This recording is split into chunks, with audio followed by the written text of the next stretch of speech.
Я не могу это выдержать. И, кстати, это ревень.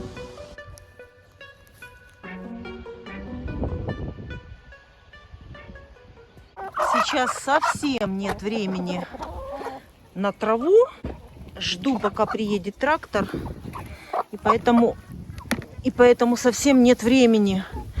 Но так индюки просят траву, что я не выдержала. Нарвала хотя бы немножко. Только ради индюков. Но хотят все. И сюда немножко дам. Вот так. Просто, чтобы чем-то занимались. А я жду трактор. Вот так. И теперь они заняты, будет тишина. А когда я уже освобожусь, вспахаем землю, и тогда я уже им накошу косилкой. Косой. Накошу много, чтобы оставить на несколько дней. Летом и весной куры не должны сидеть на вот таком асфальте. Вот так я называю выгул, который абсолютно без травинки. Это для кур асфальт.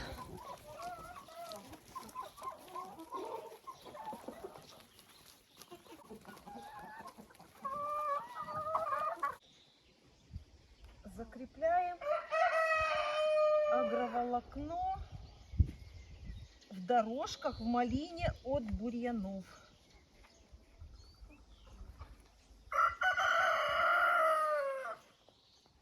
Это все будет перекапываться. Здесь будет малина. Продолжение малины. Здесь у меня уже 10 лет лежало агроволокно. Пришло время его заменить. И это не эксперимент, а уже проверенный метод. 10 лет отработала эта ткань. И она еще, в принципе, работает дальше. Я ее не убираю, а стелю на нее другую, которая тоже будет сдерживать бурьян. Первое время, конечно, бурьян немножко будет подымать, но я еще придавлю хорошо. А потом это будет красота. Ну, возле каждого кустика малины здесь прополоть надо, естественно. И все это делаем, пока ждем трактор. Трактор, который будет пахать землю. И вот есть как бы свободное время и для малины. Хотя для малины у меня никогда нет времени.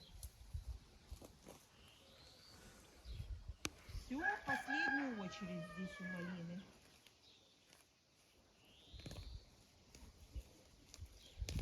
Так, сейчас возьму лопату, это все еще перекопаю здесь. Например, закрываю вот так вот. И этот кустик, допустим, мешает. Это можно спокойно его сейчас подкопать. Он приживется, весной все приживается. И вот здесь я их высаживаю. Все, которые мешают. Вот этот кустик. Я сейчас подкопаю и вместе с землей пересажу дальше. Трактор перепахивает огород. Все, огородный сезон начинается. А теперь я раскладываю вот такой вот у меня шланг для капельного полива.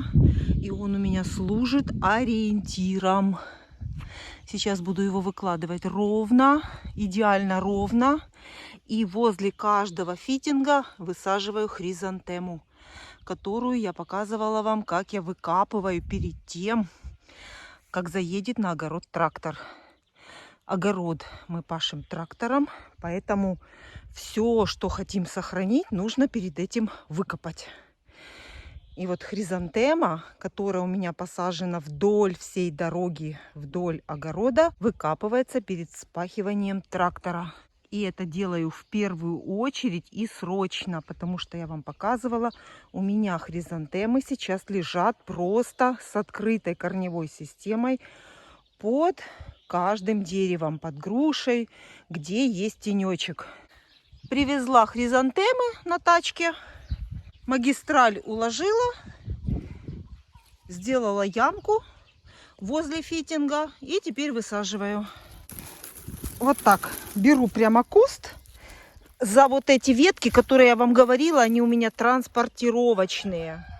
Теперь с боков засыпаю землю, естественно, одену перчатки. И потом вот это все сухое, без секатора, без никаких ножниц. Оно все прекрасно обламывается. Вот так вот вам сейчас на одном кустике покажу. Все, наводится красота.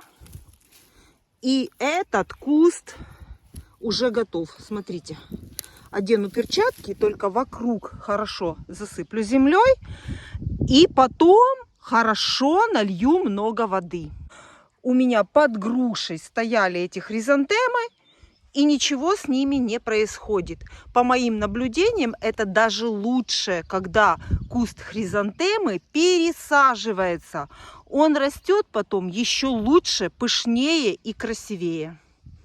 Все. И теперь вдоль всей этой магистрали, я надеюсь, что я ровно ее положила. Так я делаю каждый год.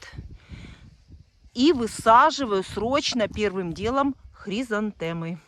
А потом уже все остальное на огороде. Но при желании, если вы купили один куст и хотите его размножить, сделать столько, сколько у меня их получилось с одного куста, то, естественно, этот куст можно разделить на много-много других кустиков. И вот с такого одного куста можно засадить прямо всю дорогу. Но я этого не делаю, потому что у меня уже достаточное количество кустов.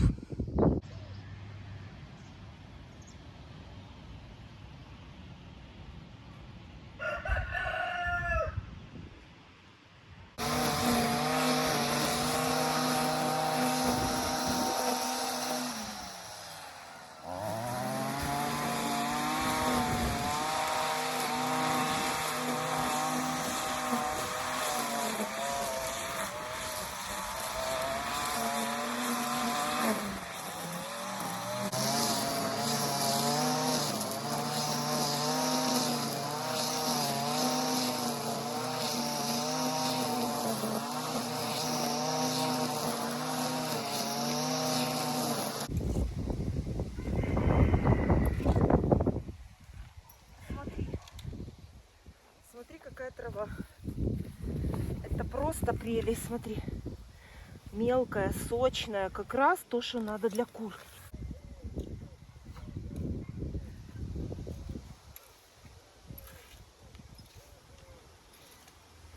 Классная трава для курятника. Кстати, вот это очень старый сорт. Это снежный кальвин. Именно настоящее, желтенькое такое яблочко, которое можно квасить осенью. Оно очень-очень вкусное. Это старый-старый сорт. И сейчас купить настоящий снежный кальвин, как оказалось, очень трудно. Я уже рассказывала, что я под видом снежного кальвина уже 3 яблони купила. А вырастает красное яблочко. А это настоящее, потому что мне объяснили, что надо смотреть, ствол должен быть зеленый. Если он немножечко такой с розовинкой, то это будет красное яблоко. А это уже я точно знаю. И покупала я у такого дедушки, который действительно, он сам занимается ими, и он точно прищепил сюда снежный кальвин.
всем сегодня зеленую траву.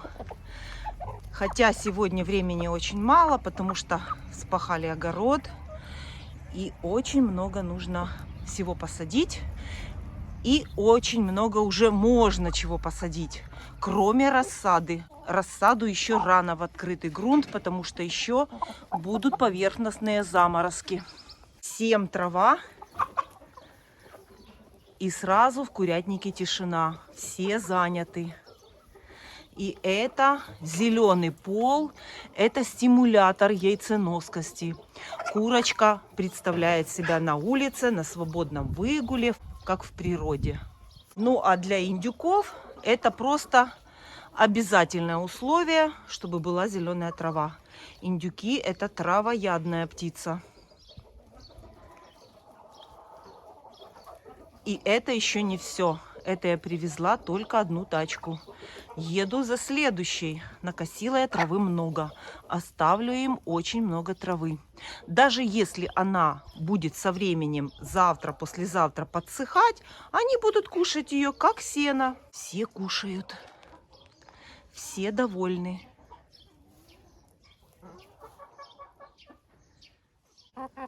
Когда косится вот такая вот молодая зеленая трава, она получается как раз такого размера, идеального. И курочка может скушать полностью каждую травинку. И в этом вольере траву я бросаю на пол не потому, что я не хочу сделать бункерную кормушку для травы, для того, чтобы это было как в природе. Под ногами у курочки трава. Для того, чтобы это было как в природе. Под ногами у курочки трава. В природе куры ходят по траве. И именно это стимулирует на яйценоскость. Поэтому бункерные кормушки для травы я не делаю. Привожу траву и высыпаю в вольер. Потому что курочке вот так надо и погребтись. Лапами погребтись тоже надо. Это тоже движение стимулирует яйцевод на снесение яйца. Когда курица гребется, это тоже очень важно для физиологии снесения яйца.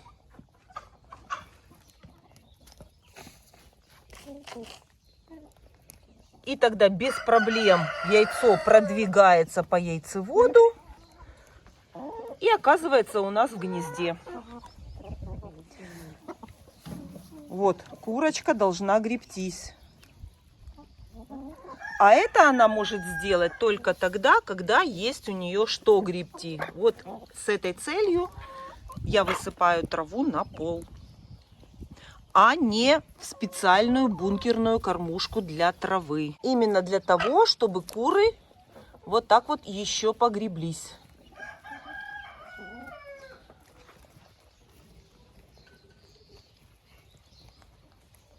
Петух стоит, руководит.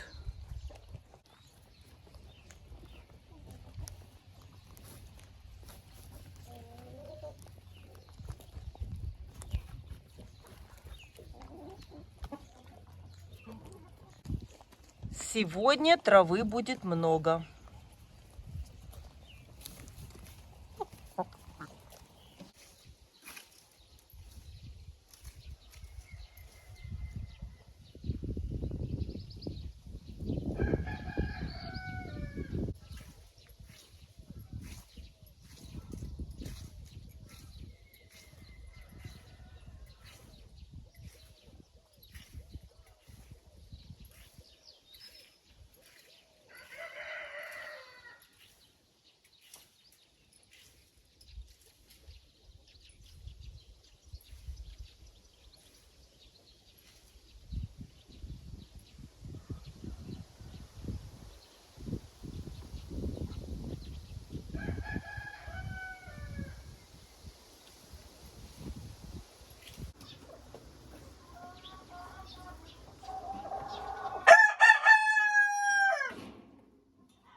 Хочу я сегодня выпустить этого петушка.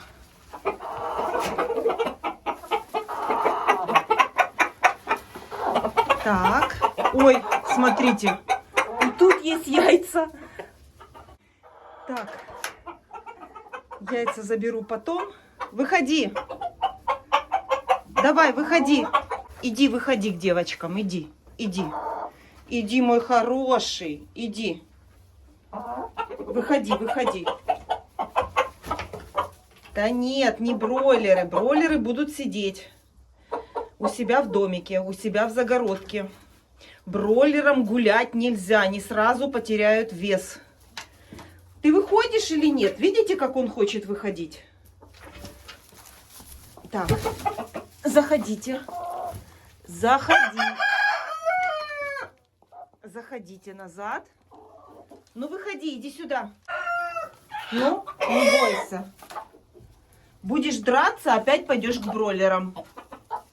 Я за ним понаблюдаю сегодня. Если будет биться, пойдет в отдельную загородку. А бройлеры заходят. Так, уже в стойке. Все 3 петуха в стойке, смотрите. Это все 3 петушка, которые есть из Амераукана.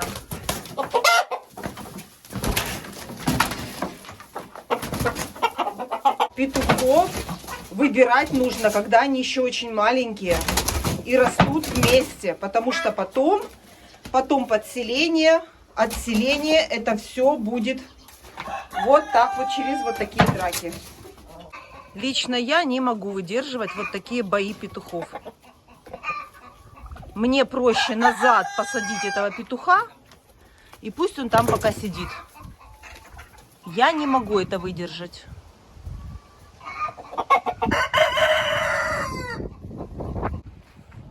А вот и помощник.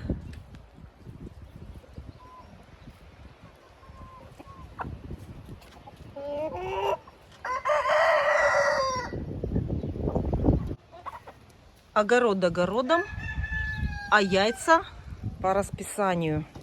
Иду за яйцами собирать яйца в курятник.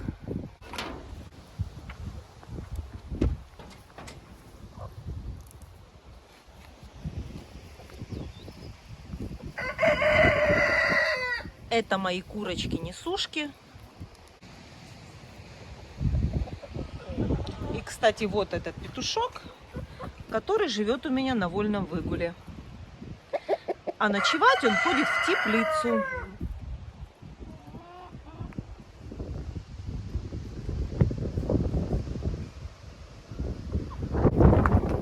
Идем за яйцами. Соберем. Посмотрим, что у нас тут.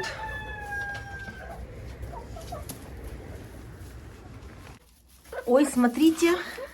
Смотрите. Нашла яйцо. И причем оно теплое. Это то яйцо, которое куры несут под гнезда. Есть. Одно есть. Не успели скушать.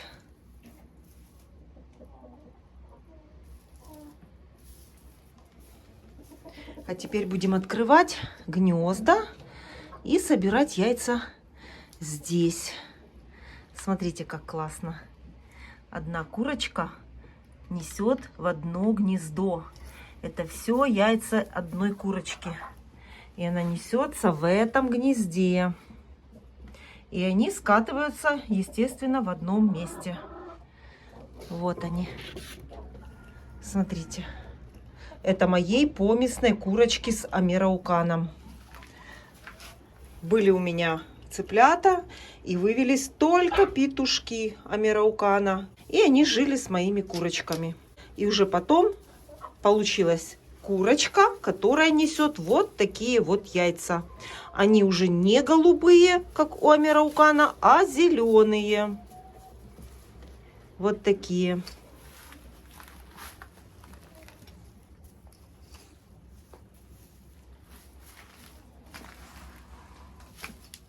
Видите? не получится у тебя. В этот раз у тебя ничего не получится. Две любительницы яиц.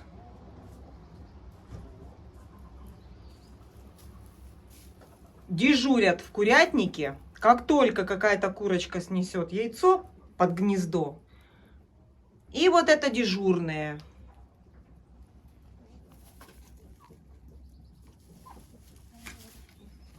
Ну, посмотри, какая она настырная. И вот видите, а если бы были просто обычные гнезда, яиц бы в курятнике не было. А так как гнезда вот такие с яйцесборниками, это просто спасение. Вот так вот. Видите, как куры едят яйца? Вот так, любыми способами она хочет просто съесть яйцо. Потому что курица, которая несет яйца под гнезда, она прекрасно уже их распробовала. Она уже прекрасно знает вкус яйца. И отучить эту курицу кушать яйца невозможно. Только сделав вот такие гнезда, можно сохранить яйца. Показываю свои гнезда для тех, кто еще такие гнезда не видел.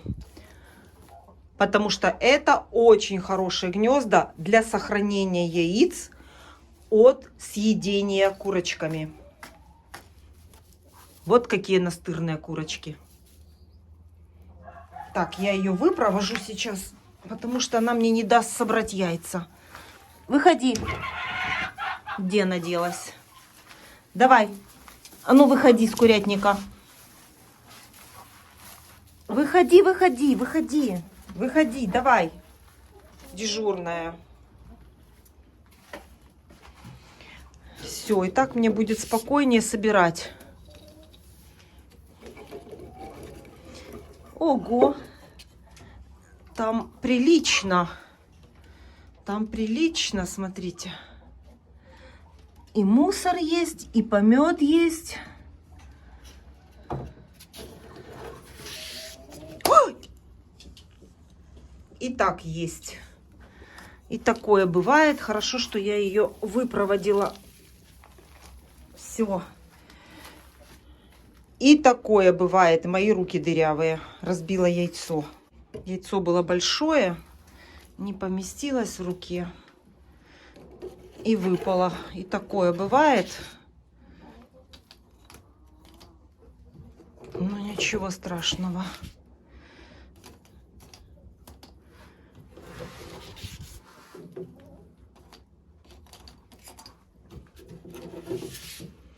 Я показываю в своих видео практически все сборы яиц.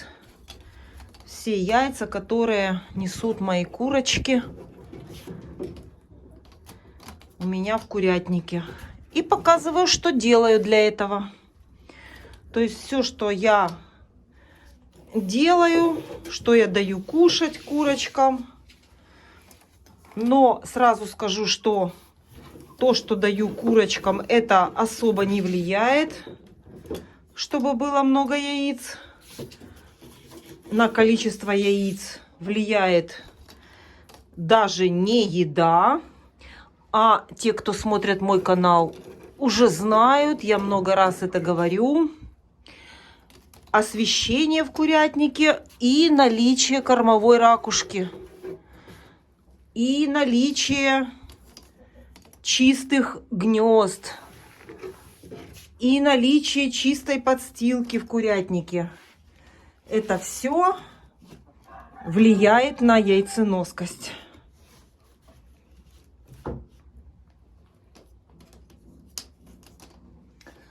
Вот так вот соберу, пока никто не идет нестись. И мне так будет быстрее собрать. Вот так.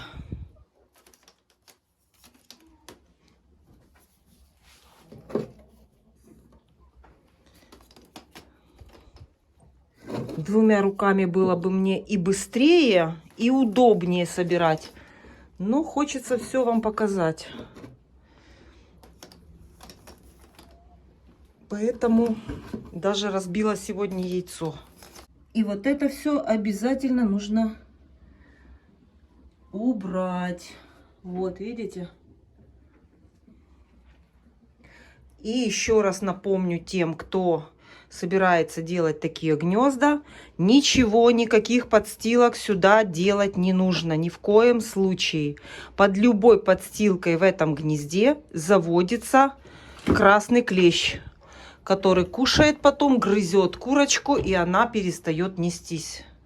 Поэтому вот так вот из ОСБ, у меня это материал ОСБ, можно использовать какой-то другой материал, я имею в виду дерево, но никаких подстилок здесь не должно быть. Посмотрю в этом гнезде за одно яйцо, два яйца, красивые. И я даже знаю, кто их несет. Белая чубатая курочка. Обязательно убрать надо, чтобы яйцо хорошо скатывалось. Два розовых яйца. Молодец, курочка. Здесь сидит, я вам всегда ее показываю. Есть. Еще 4. Сегодня тишина. Наверное, все снеслись сегодня. Все отлично. В этом вольере яйца собрала, иду дальше. Бункерные кормушки надо проверить еще, чтобы там все было. Наличие зерносмеси я у кур в бункерных кормушках проверяю, но не всегда насыпаю, потому что бункерная кормушка большая, и она кормит кур моих долго. Один раз можно ее наполнить полностью, и больше про этот вопрос не отвлекаться. Идем во второй вольер. Вот так курочки разгребли траву. Смотрите, какой зеленый покров всей площади выгула у кур.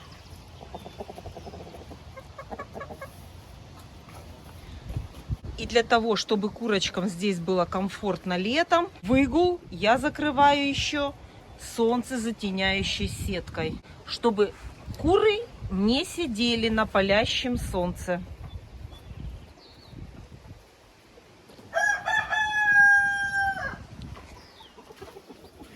В этом вольере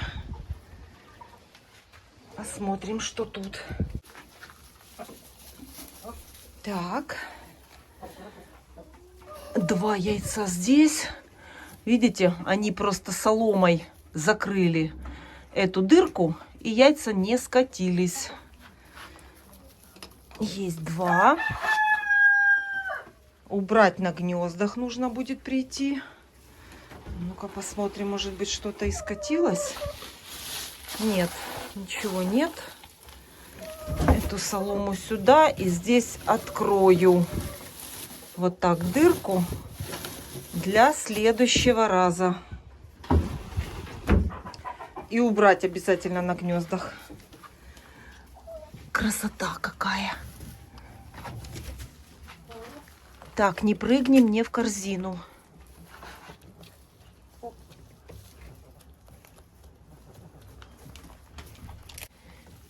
Коричневые. Яйца Dark Shell.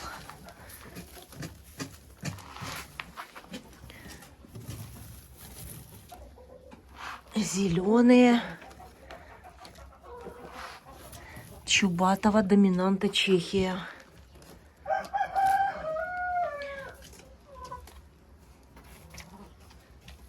Здесь все. Так, здесь немножко есть. Ой, какие красивые. Красивого шоколадного цвета яйца. И белоснежные тоже очень красивые яйца. Смотрите, какие. Чистенькие. Ой, а тут смотрите, сколько белых. Белые. Красивые, красивые.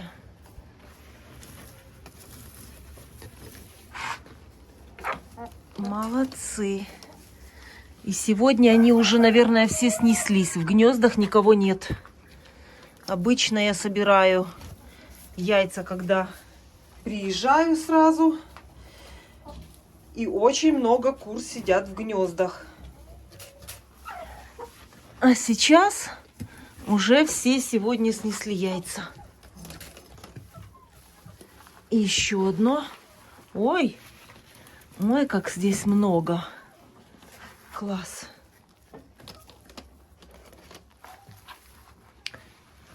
Красота.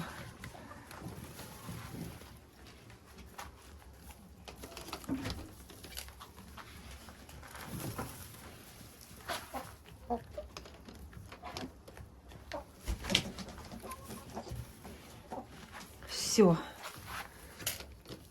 Запачканное какое-то яйцо. Как это получилось? Наверное, на лапе принесли в гнездо. Так. Тяжеленные яйца. Иду в третий вольер за голубыми яйцами.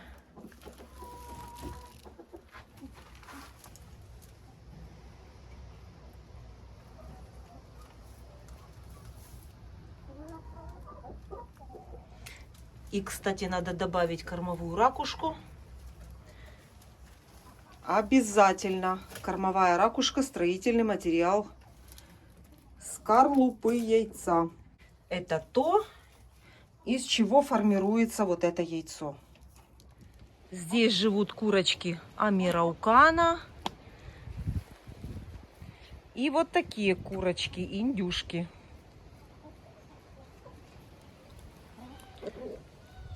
Это молодые куры, им 7 месяцев. И уже почти все несутся. Что тут у нас? Так. Корзина огромная и очень тяжелая. Ну и в первую очередь, что тут у нас?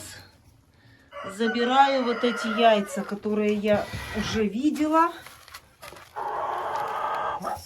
А, тут пластиковое одно. Я думала, это 2 хороших яйца. Так, пластиковое яйцо сюда. И смотрите, сколько голубых. 3, 4, 5, 6, 7. За дверью было 8. Так, что тут у нас? Это старые и 2 вот это 2 новых яйца. Это индюшиные яйца. И вот это тоже индюшиные яйца. Но они остаются. Я их не забираю. Они у меня служат покладом. И на всякий случай, может, кто-то захочет начать насиживать яйца. В этом гнезде, скорее всего, вот этой курочки и яйца.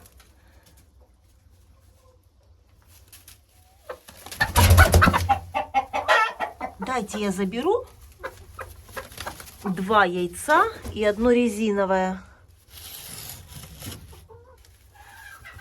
1, 2.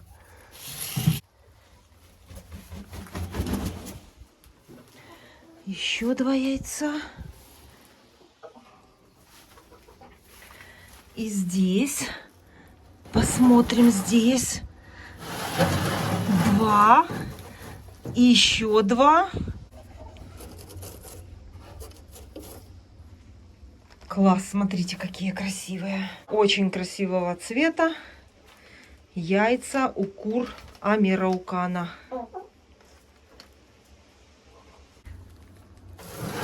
Здесь можно вот так вот вытряхнуть солому. И чистое гнездо. Здесь собрала и на всякий случай посмотрю. Может быть, кто-то сюда. И в это гнездо тоже могли бы снести. Но ничего не вижу тут. В курятнике яйца собрала. А теперь иду забирать яйца в этих двух домиках. И, кстати, сейчас как раз начинается летний сезон. И очень многие на лето хотели бы себе завести кур. И как вариант, это очень хорошие летние домики для содержания оптимального количества, около 10 курочек. 10-15 курочек вполне можно держать вот в таких домиках. И у меня есть подробные видео, как мы их делали. Эти домики мы сделали сами. Сначала мы сделали вот такой домик, нам очень понравилось. И на следующий год мы решили сделать еще один. И сделали вот такой домик. У меня есть видео, можете посмотреть, кому надо, как мы их делали. Этот домик мы утепляли. У него стены утеплены. Я все это показала, как это делали. А этот домик мы решили сделать быстрее, проще, просто как летний домик. Ничего не утепляя. Поэтому сделать такой домик очень можно быстро. И теперь эти домики у меня очень хорошо и сильно меня выручают, когда мне нужно отделить какую-то породу. Я очень много и очень часто вам показываю, как я использую эти домики. А теперь в этом домике у меня живут шелковые курочки. И я сюда иду за яйцами. Давай, давай, проходи.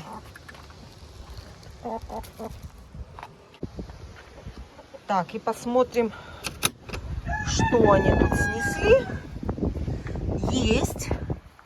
Вот 2 яйца больших. Это несет у меня обычная курица. Вот это вот. Но она не обычная курица. Эта курочка тоже помесная с Амирауканом. Посмотрите, какого цвета у нее лапы. Вот такие вот. Она помесная. Но яйцо у нее кремового цвета. Но очень большое. Посмотрите, какое. Огромное яйцо несет она. И вот эта курочка несется. А ее яйца... Вот. Это яйца шелковой курочки. А вот это красавец-петушок. Петушок фризли. И поэтому у него вот так вот кучерявятся перышки.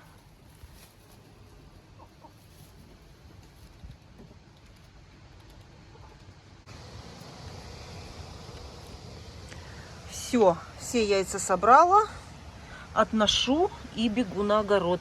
Работы очень много.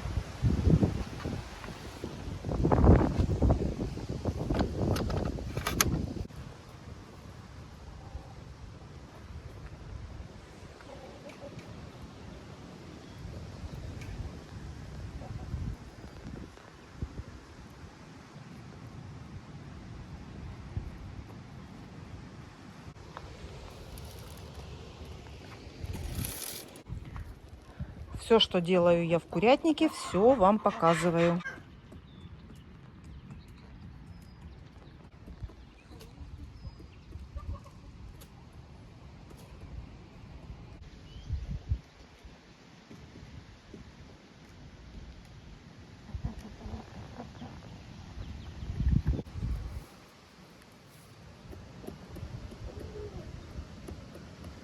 Здесь есть лаз.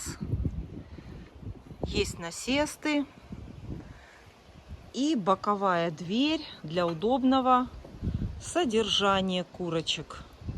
Здесь в теплице продолжает жить петушок. Смотрите, теплица перекопалась. И я его место, насест, где он жил, поставила сверху. И он сюда вечером приходит и в этой теплице ночует. У него здесь есть кушать, у него здесь есть пить, он все знает прекрасно и сюда каждый вечер приходит. Петушок, который живет у меня на выгуле, на свободном выгуле. А в этой теплице будут посажены помидоры. Как буду высаживать, обязательно покажу. А пока здесь растет рассада капусты. Вот капуста агрессор.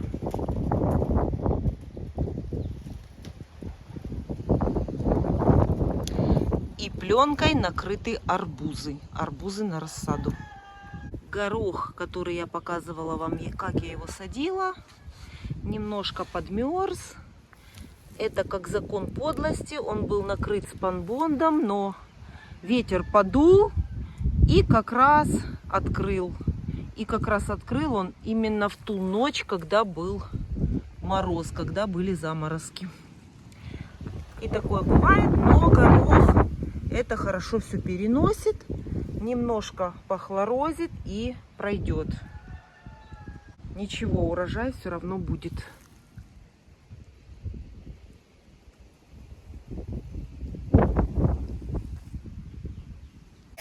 И желательно горох полить.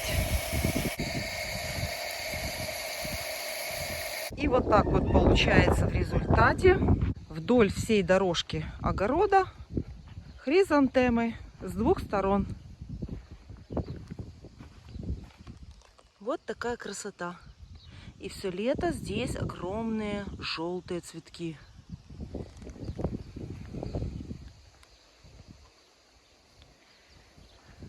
До конца огорода практически почти. Огород поделен на 3 части.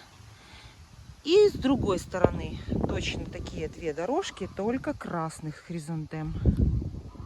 И получается, ранней весной их нужно выкопать и опять посадить. И так я делаю каждый год. Размножила себе с одного кустика, даже меньше, чем вот этот, который вам показываю, был 1 кустик. А теперь у меня их очень много.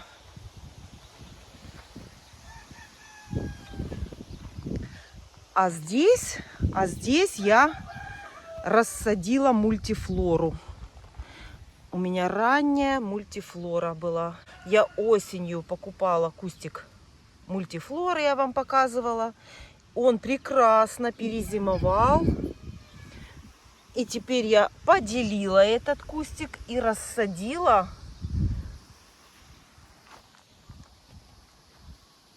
вот так по одному росточку.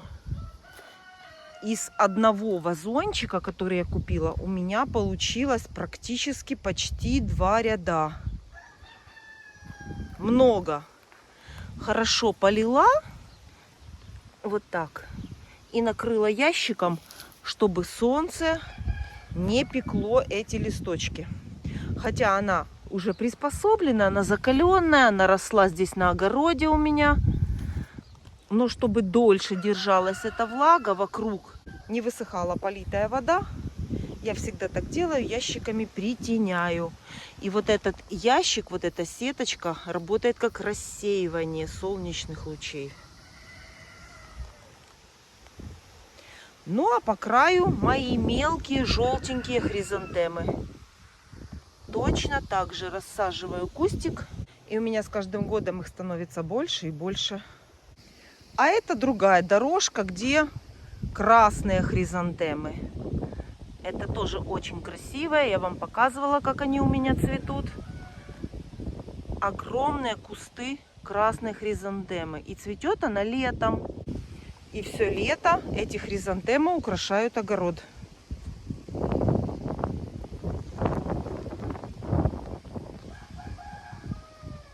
Есть у меня вот такая разметка. Единичка — это между хризантемами. 2 — это между помидорами. И вот эта метка – это проход в огороде, чтобы прошла тачка. И для того, чтобы это долго не вымерять, у меня вот такая вот есть линейка, заготовка, которую я использую при посадке огорода.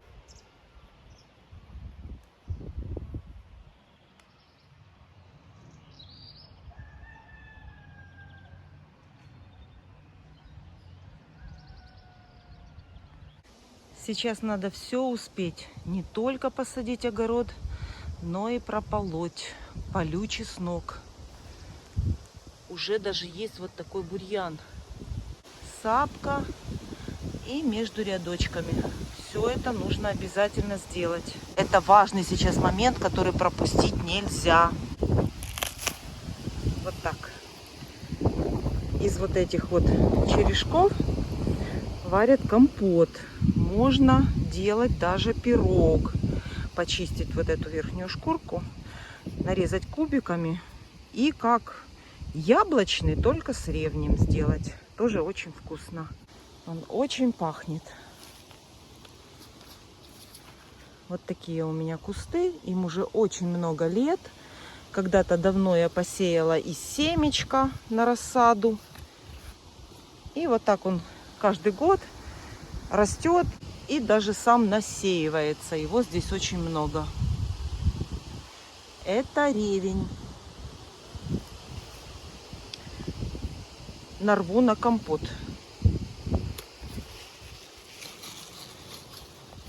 Беру я вот такие вот толстые, нижние.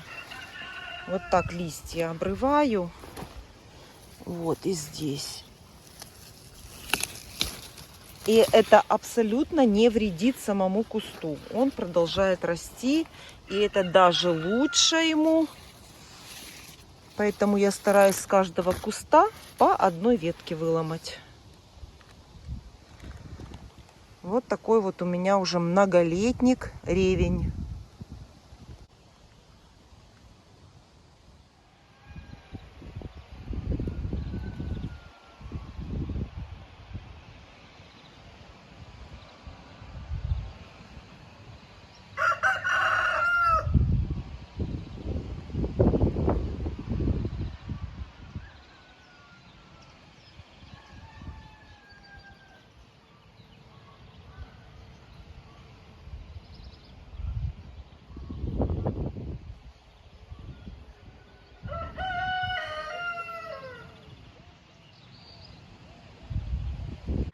Смотрите, он молодец, приходит сюда ночевать.